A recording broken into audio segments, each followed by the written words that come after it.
পটলের তরকারি বানানোর জন্য আগে আমরা এইখানটায় মশলাগুলো রেখে নিয়েছি।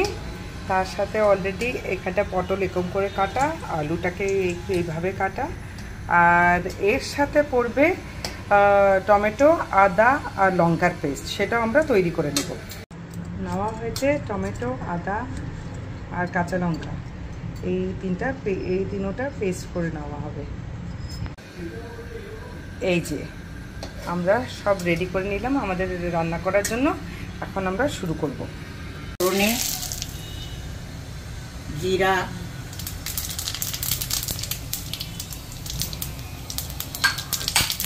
হিং,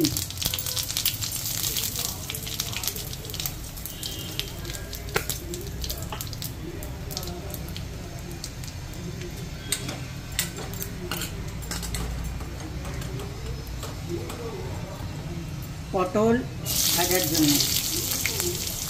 পটলটা নরম হলে তরকারিটা খেতে সুস্বাদু হয়।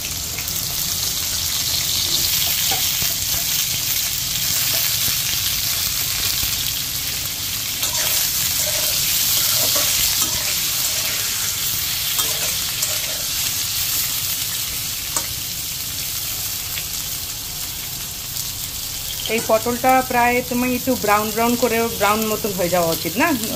মানে এটা এখন একটুখানি নুন দেবো এর মধ্যে, তাহলে নরম হবে পটলটা। আর হলুদ না, এখন হলুদ টলুদ কিছুই দেবো না। আচ্ছা, নুন দিলাম।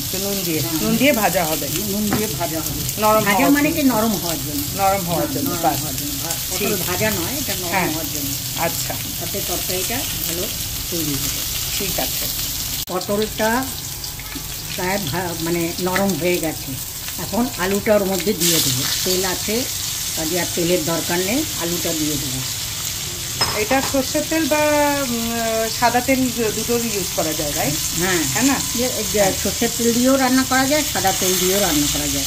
আমি এটা সাদা তেল দিয়ে রান্না করছি।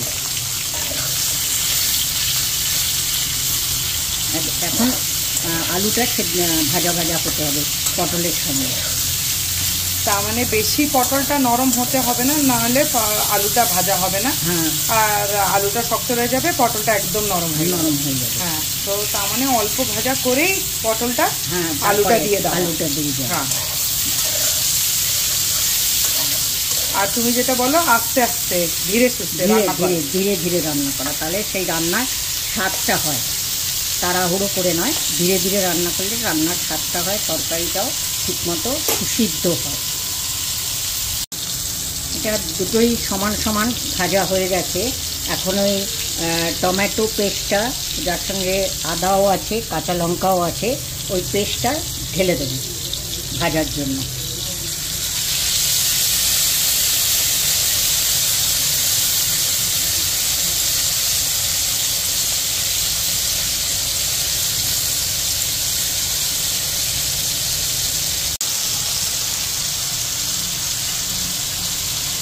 তরকারির মধ্যে পুরো মাখিয়ে ভাজতে রাখবো। মশলা মানে ওই টমেটো পেস্টটা, টমেটো, আদা আর কাঁচা লঙ্কা এই পেস্টটা। টমেটোর জলটা শুকিয়ে গেলে তারপরে বাকি মশলা দেওয়া রেখেছিলাম। তার মধ্যে একটু মিষ্টি গুড় দিলাম, গুড় ইউজ করলাম। ধনে, জিরে, লঙ্কা, হলুদ। আচ্ছা, তো আমরা যা মশলা নিয়েছি সেটার মধ্যে একটা গুঁড়ো আছে। হ্যাঁ, গুঁড়ো দেওয়া হলো। আর এটা নিরামিষ তরকারিতে একটু গুড়টা ভালো লাগে। আচ্ছা, স্বাদটা, নোনতাটা বেশি থাকে না তাহলে। হ্যাঁ, তো মশলাগুলো সব একটা একটা করে দিয়ে দেবো। আগে হলুদ দিলাম, তারপর লঙ্কা দিলাম, তারপরে জিরা গুঁড়ো দিলাম, তারপরে ধনে গুঁড়ো দিলাম, আর ওই ইটাও দিয়ে দিলাম, গুড়টাও দিয়ে দিলাম। আচ্ছা, যেহেতু আমরা কাঁচা লঙ্কা দিয়েছি তাই বলে অতগুলো আমরা লাল লঙ্কা দিই, লাল লঙ্কা দিলাম না। হ্যাঁ,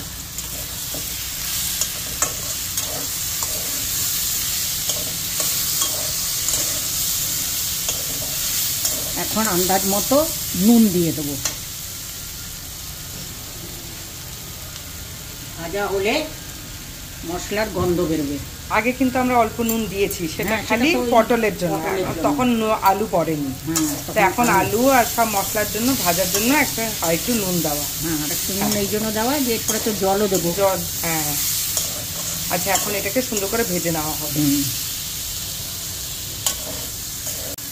বাহ, ভাজা কিন্তু বেশ সুন্দর গন্ধ বেরোচ্ছে। হ্যাঁ, আদা, তারপরে জিরে, তারপরে কাঁচা লঙ্কা, তারপরে ধনে গুঁড়ো, এগুলো সবের খুব সুন্দর একটা গন্ধ বেরিয়েছে। হ্যাঁ, ঠিক আছে, এখন এটার মধ্যে জল দিয়ে দাও। জল দিয়ে দাও। আচ্ছা, জলটা কি ডোবা ডোবা জল হবে, মানে সব ডুবেছে নাকি অল্প মাখা মাখা? না, এটা মাখা মাখা হবে না, একটু জল ডুবে ডুবে ডুবে হবে, এই জন্য যেটা রুটি দিয়ে খাবো, রুটি দিয়ে খাবো। আর পটল সেদ্ধটাও হয়ে যাবে, আলুও সেদ্ধ হয়ে যাবে, হয়ে যাবে। ঠিক আছে। খাওয়ার জন্য, রুটি দিয়ে খাওয়ার জন্য আমরা কিন্তু একটু ঝোলা ঝোলার জন্য এর জন্য বানাচ্ছি, কারণ বাঙালিরা একটু ঝোল না হলে হয় না। ডাল চাই, মাছের সাথেও ডাল চাই, আবার পারলে পরে আমরা বাঙালিরা বিরিয়ানির সাথেও ঝোল নিতে পারি। তো তাই, আর রুটিটা যেহেতু শুকনো, তো তাই বলে আমাদের একটু ঝোলা ঝোলা তরকারিটা হবে। ঘরে যদি ঘি থাকে ভালো, তাহলে উপর দিয়ে একটুখানি ঘি দিয়ে দিলে সুগন্ধটা ভালো আসে, ভালো লাগে খেতে। আর সঙ্গে ঘরের তৈরি করা এলাচি, লবঙ্গ, দারচিনি মিশিয়ে গরম মশলা বেটে রেখে দেওয়া ডাব্বায়, আমরা এটা সাধারণত করি।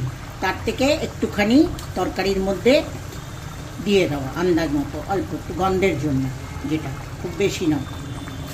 আমরা পারলে পরে দর্শকদেরকে একবার গরম মশলাটা বানানো শিখিয়ে দেবো। হ্যাঁ, ঘরের মধ্যে আমাদের সবই থাকে, তা তৈরি থাকলে কি হয়, ইনস্ট্যান্ট আমাদের যেখানে দরকার সেটা আমরা ইউজ করতে পারি। আচ্ছা, আমরা তো এখন এখানটা খুব সুন্দর একটা পটল রান্না শেখাচ্ছি, আলু পটলের তরকারি রান্না শেখাচ্ছি।